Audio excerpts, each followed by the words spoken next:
Ahoj, já jsem Vojta a tímhle videem bych vám chtěl představit svou restauraci Slávii.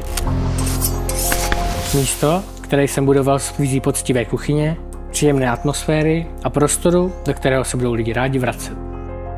Každý den se snažím posouvat podnik dál. Vařím, řeším provoz a společně se tady staráme o to, aby všechno fungovalo tak, jak má. Ale tohle všechno by nikdy nešlo bez mojí mámy. Je srdcem kuchyně, dohlíží na každý detail a stará se o to, aby bylo všechno v pořádku. Za tohle všechno jí patří obrovské díky. A na baru se o vás postarají Jana a Iveta.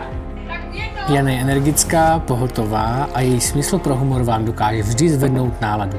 Iveta je klidná, pečlivá a nesmírně poctivá. Drží bar vždy perfektně připravený. A v kuchyni se vedle zkušených rukou zapojují i naše uční, protože každý někde začíná a my jim dáváme prostor růst.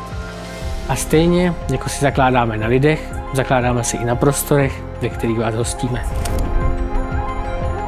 Ať plánujete slavnostní večer nebo klidný oběd, prostory ve Slávii vám nabídnou kombinaci stylu, pohodlí a profesionálního zázemí. Vše připravíme přesně podle vašich představ. Vždycky od nás dostanete to, co dáváme sami sobě, práci, na kterou jsme hrdí.